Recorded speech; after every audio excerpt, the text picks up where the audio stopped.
manusia belum bersaksi dengan sebenar-benarnya bersaksi, maka inilah manusia yang akan menjadi mu'alaf setelah nanti bersaksi kepada Allah dan Muhammad Rasulullah. Kenapa kebanyakan manusia tidak bisa menyaksikan Allah dan Muhammad Rasulullah selama ini? Karena di babakan golongan syariat saja, mana mungkin mereka bisa menyaksikan Allah. Ketika kita duduk di syariat, bagaimana mungkin kita bisa menyaksikan Allah?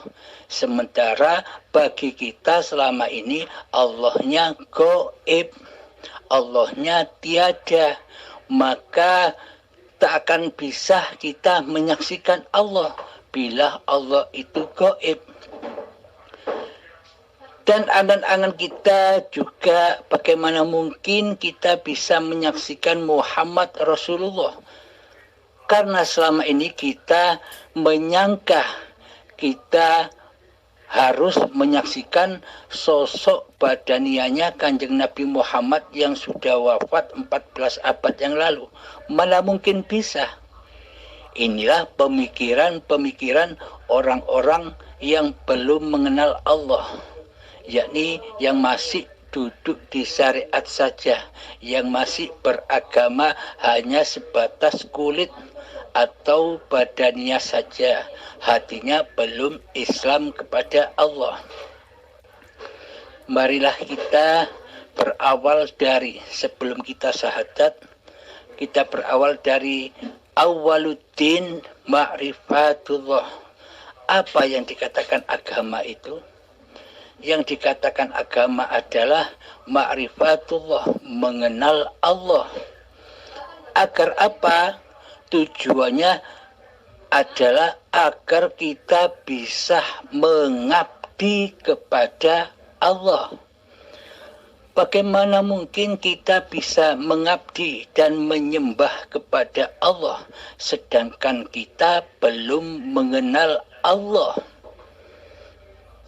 Coba hayati di dalam hati kita. Bagaimana mungkin kita bisa ingat Allah? Bagaimana mungkin kita bisa berzikir kepada Allah sedangkan sementara kita belum pernah berjumpa dengan hal yang bernama Allah, hal yang mempunyai nama Allah, hal yang memiliki nama Allah? Maka pastilah kita hanya ingat, hanya zikir kepada namanya saja. Contoh begini, Anda mengenal nama saya Abdul Halim, sedangkan Anda tidak pernah berjumpa dengan saya sekalipun. Anda terus sebut-sebut nama saya, Abdul Halim, Abdul Halim, Abdul Halim, Abdul Halim, Abdul Halim. Akan tetapi Anda belum tahu sosok yang bernama Abdul Halim. Nah, ketika Anda berjumpa dengan saya di suatu masjid di Mekah contohnya, misalkan di Mekah, kita sholat berjamaah bersama-sama. Ketika saya ada di samping Anda, apakah kira-kira Anda mengenali saya? Bila sayalah yang Anda sebut-sebut selama ini, Abdul Halim, Abdul Halim, Abdul Halim, sementara Anda selama ini belum pernah sekalipun berjumpa dengan saya. Kan muhal, tidak mungkin Anda bisa mengingat saya. Meskipun Anda menyebut-nyebut nama saya sebelum kita berjumpa. Nah, ketika kita sudah berjumpa, cara mengingatnya bukan lagi menyebut-nyebut nama saya. Abdul Halim, Abdul Halim, Abdul Halim. Bukan begitu cara mengingatnya. Cara mengingatnya adalah mengingat wajahnya tanpa menyebut-nyebut namanya. Begitulah yang dimaksud ingat itu. Sama halnya dengan Allah. ketika kita belum kenal dengan siapa yang bernama Allah itu, maka kita hanya berzikir, hanya ingat kepada nama-namanya saja. Allah, Allah, Allah, Allah. Sedang kita tidak bisa mengingat kepada siapa yang bernama Allah itu. Karena selama ini kita tidak pernah bertemu, tidak pernah berjumpa, tidak pernah bermakrifat kepada Allah.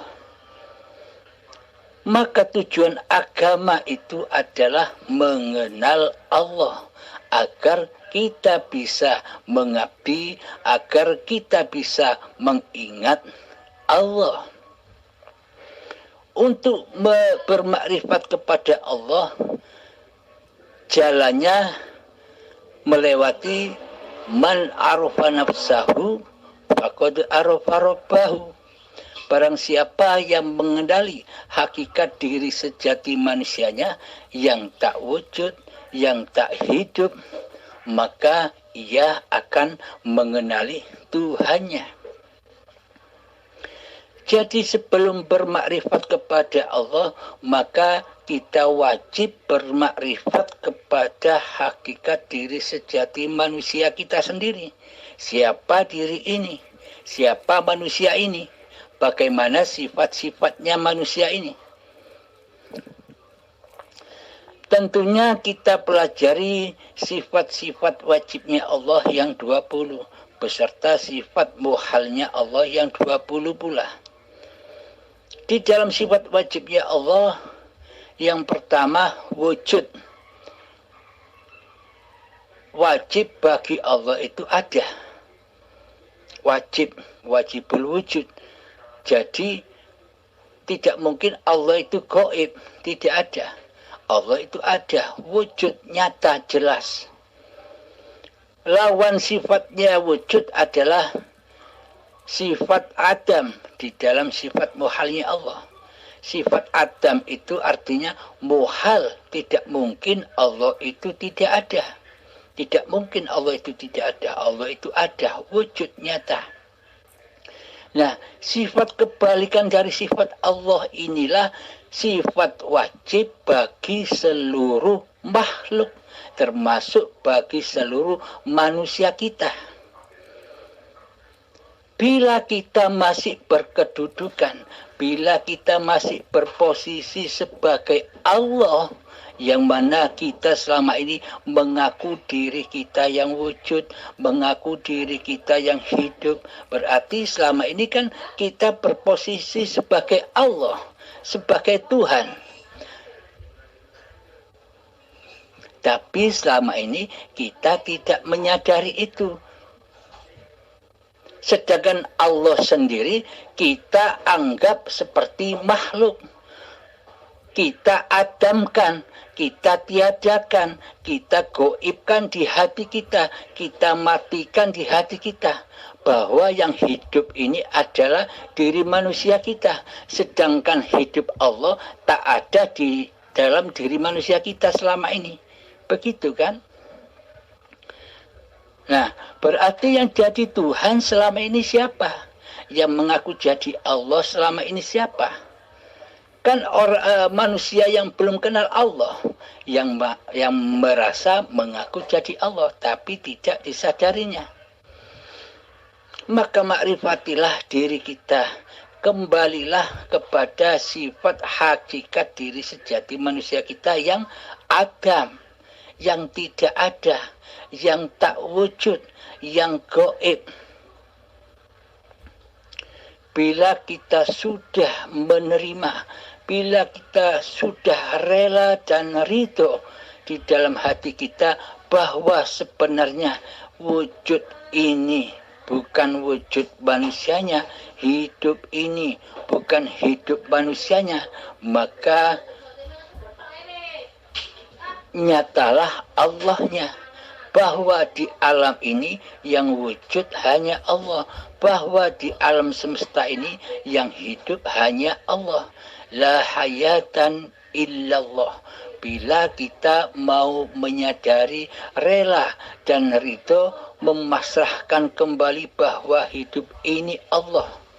latihannya lewat zuhud, latihan zuhud, latihan hening, mengheningkan cipta-cipta diri manusia kita di hati kita, mentiadakan kekuasaan manusia kita di hati kita, kembalikan kekuasaan ini kepada hayatullah.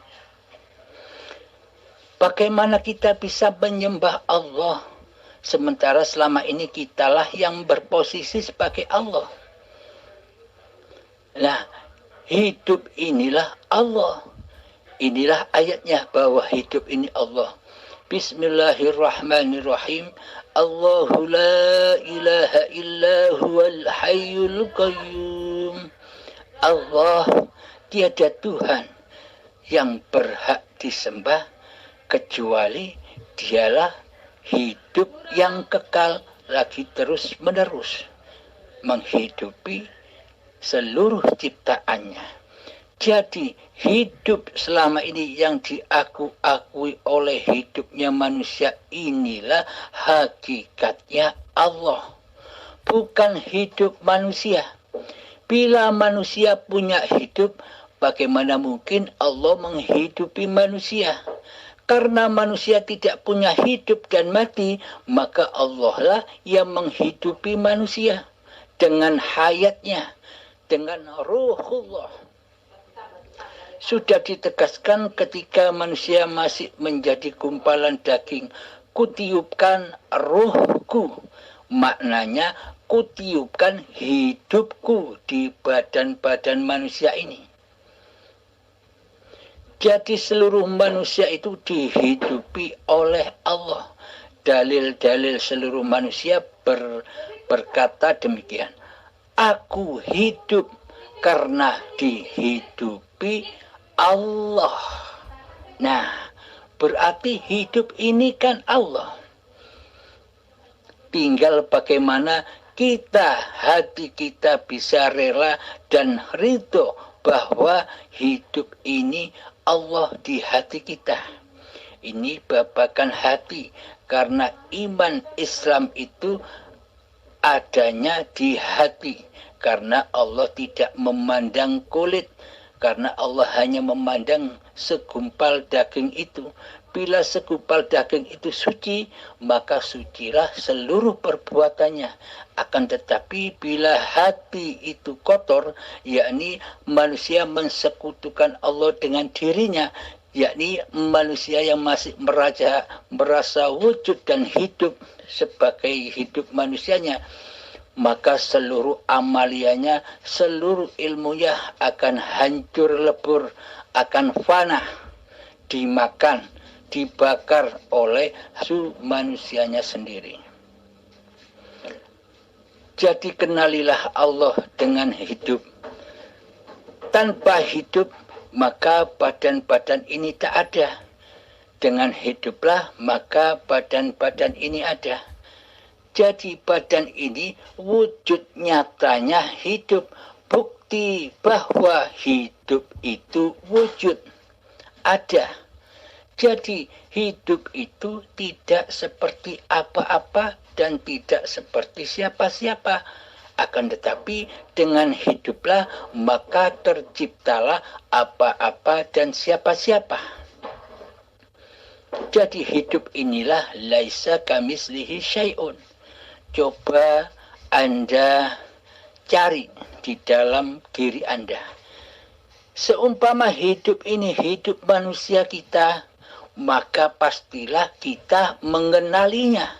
Bagaimana wajahnya hidup, bagaimana rupanya hidup, bagaimana bentuknya hidup, bagaimana warna dan rasanya hidup kita sendiri. Jika memang hidup ini hidup manusia kita. Ketika kita carikan hidup itu kan tidak seperti apa-apa, tapi wujud, tapi tidak seperti apa-apa. Dengan hiduplah maka terciptalah alam semesta ini. Seumpama hidup ini tidak ada, maka alam semesta ini tak ada. ketika hidup ini sudah memperjalankan badan-badan kita, maka kita bisa menyaksikan seluruh ciptaan-ciptaan Allah, seluruh ayat-ayat Allah, gunung, lautan, hutan, perkotaan, pedesaan, manusia, hayawan, tumbuhan, seluruhnya bisa kita saksikan dengan hidup. Tanpa hidup, maka kita tak akan bisa menyaksikan semua itu. Jadi hiduplah yang menciptakan. Tanpa hidup, maka tak akan ada semua ciptaan itu. Kira-kira bisa dipahami, Kang Mas? Alhamdulillahirrabbilalamin. Setelah kita mengenali bahwa sesungguhnya hidup yang selama ini kita akui sebagai hidup manusia kita, itulah hakikatnya zat yang bernama Allah itu. Jika hati kita sudah rela dan ridho bahwa sebenarnya hidup ini bukan hidup manusia kita, inilah yang dimaksud syahadat. Asyhadu an la ilaha illallah. Saya bersaksi bahwa tiada Tuhan selain Allah. Saya bersaksi bahwa tiada hidup kecuali Allah. Saya bersaksi bahwa tiada Tuhan yang mentuhani diriku ini kecuali Allah. Wa asyhadu anna Muhammadar Rasulullah. Dan saya bersaksi bahwa Muhammad itu utusan Allah. Jadi yang dimaksud di dalam syahadat ini bukan asyhadu an la ilaha illallah wa asyhadu anna Muhammad bin Abdullah. Bukan begitu maksudnya. Di dalam pemahaman syariat maksudnya ya begitu. Disangka menyaksikan utusan yang bernama Nabi Muhammad bin Abdullah. Padahal di syahadat itu sendiri wa asyhadu anna Muhammadur Rasulullah, dan saya bersaksi bahwa Muhammad itu utusan Allah. Siapakah Muhammad itu sejatinya? Sejatinya Muhammad itu adalah seluruh badan-badan yang diciptakan oleh Allah. Inilah Muhammad Rasulullah, badan-badan yang diutus oleh Allah, badan-badan yang dipergerakkan oleh Allah, badan-badan yang dihidupi oleh Allah, badan-badan yang dijaga oleh Allah, badan-badan yang dibimbing oleh Allah sejak dari tanah sampai saat ini, badan-badan yang selalu dikasih sayangi oleh Allah. Inilah yang dimaksud Muhammad Rasulullah. Yakni badan-badan kita inilah yang dipergerakkan oleh Allah, yang diutus oleh Allah lewat kehendak-kehendak yang ada di dalam hati, lewat kerentek-kerentek yang ada di dalam hati. Tanpa adanya kehendak Allah, tanpa adanya kerentek yang ada di hati, apakah manusia bisa bertindak tanduk?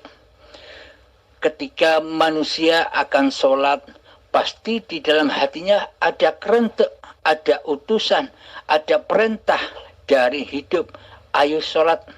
Maka berjalanlah badan ini menuju sholat.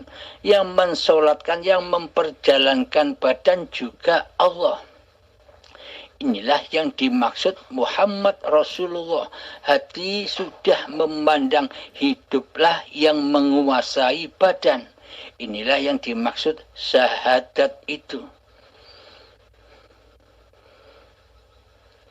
Jadi bila hati kita sudah bisa bersahadat yang sedemikian, maka inilah yang dimaksud Islam di sisi Allah.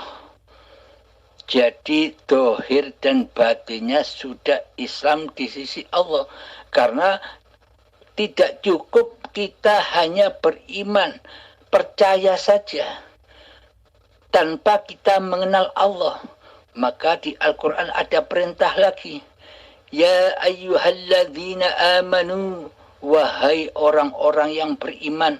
Maksudnya, wahai orang-orang yang hanya mengenal Allah sebatas namanya saja. Jadi disuruh masuk kembali, udkhulu fis-silmi kafah. Masuklah ke dalam keselamatan yang sempurna.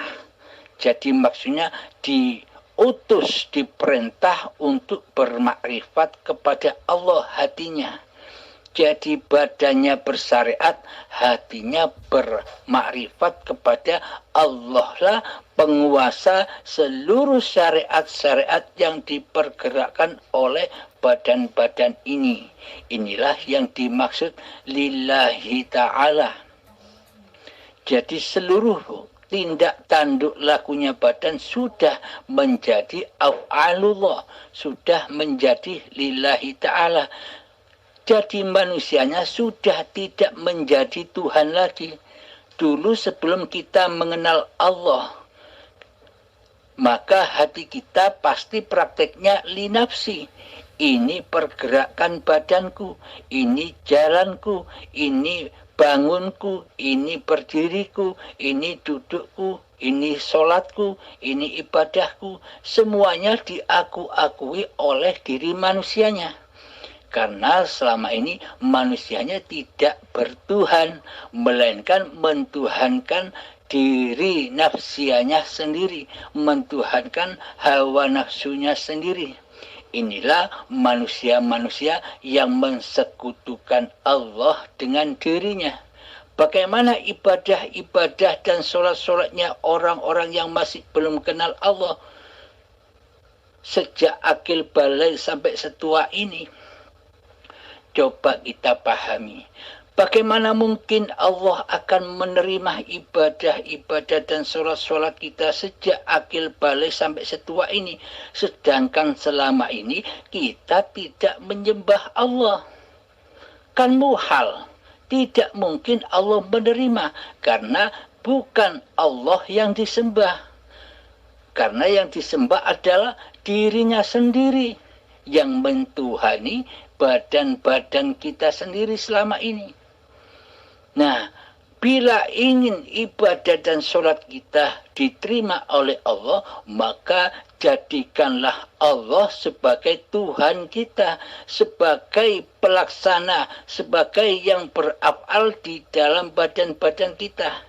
Inilah yang dimaksud bertuhan, yakni hati sudah berpraktek mengaplikasikan lillahi ta'ala. Jadi bukan laku hambanya lagi. Seluruh aktivitas yang terjadi di dalam badan ini karena adanya hidup. Bukan badan ini bisa bergerak sendiri. Jadi begitulah cara bertuhan dengan syahadat yang kami terangkan tadi. Terus setelah syahadat, sholat. Sholat yang dimaksud sholat itu bagaimana? Aqimis sholat li dzikri. Dirikan sholat untuk mengingat aku, kata Allah. Jadi tujuan sholat itu adalah mengingat Allah. Ketika kita sholat, ketika badan ini sedang sholat, hati sudah bermakrifat kepada Allah. Hati sudah menyaksikan Allah lah yang mempergerakkan gerakan di dalam sholat ini. Inilah yang dinamakan berzikir kepada Allah. Ingat bahwa Allah lah yang mempergerakkan badan kita. Jadi yang dimaksud zikir itu bukan menyebut-nyebut nama-nama Allah. Yang dimaksud berzikir dan ingat di sisi hakikatnya adalah kita menyadari bahwa hidup yang mempergerakkan badan inilah Allah. Inilah yang dimaksud sholat. Kemudian zakat. Setelah syahadat, sholat, zakat. Zakat itu maknanya apa? Di dalam syariat zakat itu adalah memberikan beras kepada fakir miskin ketika akan sholat Idul Fitri. Inilah lambang-lambangnya hati. Jadi apa yang digerakkan di syariat itu hanyalah lambang-lambangnya hati. Semuanya ada di hati. Yang dimaksud hakikat zakat itu adalah kita mempersembahkan kembali kepada Allah apa-apa yang paling kita cintai. Wujud kita persembahkan kepada Allah, hidup sudah kita persembahkan kepada Allah, bahwa hidup inilah hayatullah. Inilah yang dimaksud zakat. Ketika hati kita sudah berperilaku demikian, sudah menyaksikan hidup daripada menyaksikan badan, inilah yang dimaksud zakat. Terus kita berangkat lagi kepada puasa. Puasa itu bagaimana maksudnya? Di dalam babakan syariat, puasa itu adalah menahan lapar dan haus secara badaniah. Akan tetapi yang dimaksud berpuasa di sisi Allah itu adalah berpuasa akan hadirnya kewujudan manusia kita. Jangan sampai kewujudan manusia kita hadir. Jangan sampai kehidupan manusia kita hadir menguasai apa-apa yang dipergerakan oleh badan. Yakni hambanya menjadi Tuhan. Hawa nafsunya menguasai seluruh pergerakan badan. Yang dimaksud puasa adalah menekan hawa nafsu itu tidak muncul. Yang kita wujudkan hanya hayatullah. Allah lah yang berkuasa. Inilah yang dimaksud puasa. Contoh, ketika kita berjalan, hati kita sudah berpuasa dari manusianya yang berjalan. Akan tetapi di dalam praktek hati kita sudah menyadari bahwa hiduplah yang berjalan, bukan badan yang berjalan. Allah lah yang berjalan, bukan manusianya yang berjalan. Contoh lagi, ketika kita sedang duduk, hati berpuasa dari hambanya yang duduk, bukan manusianya yang bisa duduk, tapi hiduplah yang mendudukkan. Jadi semua peristiwa keadaan itu sudah kembali rojiun kepada Allah lah sebagai penguasanya. Allah lah sebagai Tuhan yang mentuhani badan-badan ini. Inilah yang dimaksud puasa. Puasa dari kewujudan diri manusianya. Yang diwujudkan hanyalah Allah. Kemudian yang kelima adalah haji. Haji itu apa? Labbaik Allahumma labbaik. Labbaik la syarika laka labbaik. Jadi yang dimaksud haji itu hati sudah tidak mensekutukan Allah dari diri manusianya. Jadi Allah lah yang mentuhani manusia, bukan manusianya yang jadi Tuhan. Selama ini kan manusianya yang selalu berprasangka, selalu berkuasa, selalu merasa wujud, selalu merasa hidup, sehingga manusia berkuasa atas seluruh gerak laku badannya, seluruh gerak laku syariatnya. Sehingga di dalam hatinya prakteknya linafsi, ini perbuatanku hamba, bukan af'alullah. Karena hidup masih terkuasai oleh hambanya, masih diakui oleh hambanya lah yang hidup. Jadi yang dimaksud haji itu adalah sucinya hati dari selain Allah. Jadi pada intinya syahadat, sholat, pada intinya sholat, zakat, puasa, haji itu sudah terangkum di dalam syahadat. Jadi maka dari itu bila kita sudah bisa bersyahadat, maka sholatnya, zakatnya, puasanya, hajinya pasti semuanya diterima oleh Allah. Ketika kita sudah bisa bersyahadat seperti yang kami terangkan di atas. Akan tetapi ketika kita belum bisa bersahadat secara benar di sisi Allah, maka seluruh ibadahnya ya fana, hancur, lebur, terbakar oleh hawa nafsunya sendiri. Akan tetapi bila kita sudah bisa bersahadat seperti di atas bahwa hidup ini Allah, hidup inilah yang mentuhani badan, yang mengutus badan. Dengan syahadat inilah maka seluruh aktivitas, seluruh syariat-syariat badan ini akan menuju ke alam bako, akan kekal. Karena apa? Karena yang berlaku di dalamnya ialah yang maha kekal, hidup yang kekal. Jadi roji'unya kepada alam bako. Demikian Kang Mas, semoga bisa dipahami. Bila ada pertanyaan lagi silahkan. Terima kasih. Alhamdulillahirabbil alamin.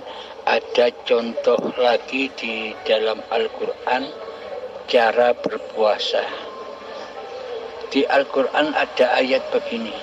Muhammad, bukan kamu yang melempar, tapi akulah yang melempar, kata Allah. Muhammad, bukan kamu yang memanah, tapi akulah yang memanah, kata Allah. Muhammad, bukan kamu yang membunuh, tapi akulah yang membunuh. Itulah kata Allah. Jadi pada intinya Muhammadnya, jadi pada intinya diri manusia kita sudah tidak mengaku-akui seluruh pergerakan yang ada di badan ini. Semuanya adalah kehendak dan kuasa Allah. Inilah aplikasi dari ayat la haula wala quwwata illa billahil aliyil azim. Jadi putus dari kemanusiaannya, yang ada hanya Allah dan perbuatan Allah. Wallahu khalaqakum wa ma ta'malun. Allah pencipta dirimu dan Allah lah pencipta seluruh perbuatanmu. Demikian sahabat. Alhamdulillah, terima kasih Mas. Cuma saya ada ingin bertanya sedikit lah. Tadi disebut artinya bila kita sudah mengenal dengan hayat, yang mana hayat itu adalah hayatullah, artinya dengan syarat kita ini merasakan bahwa diri kita ini sebenarnya tidak ada, melainkan yang ada itu, yang wujud itu, ya itulah yang dikatakan hayat. Ada disebut tadi berkaitan dengan Muhammad. Saya mengkali ada keliru sedikit, yang di kita yang jasad ini dipanggil Muhammad. Bolehkah bagi sedikit ilmu yang macam mana bahwa yang kita ini ataupun jasad ini dia dipanggil Muhammad? Oke, masih. Alhamdulillahirabbil alamin. Memang kalau di dalam babakan syariat yang dikatakan Muhammad itu ya Muhammad bin Abdullah, yakni Kanjeng Nabi Muhammad yang sudah wafat 14 abad yang lalu. Akan tetapi di sisi hakikatnya adalah ada di ayat, ada di surat Al-Isra yang bunyinya Subhanalladzi asra bi'abdihi. Subhanalladzi, maha suci Allah yang memperjalankan hambanya,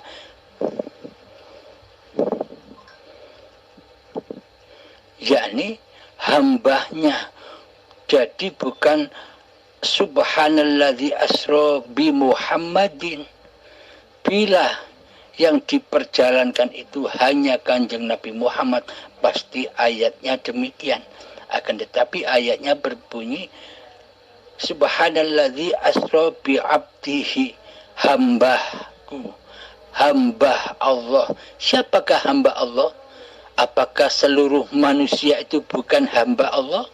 Apakah seluruh badan manusia itu bukan ciptaan Allah? Apakah hanya badan kanjeng Nabi saja yang ciptaan Allah?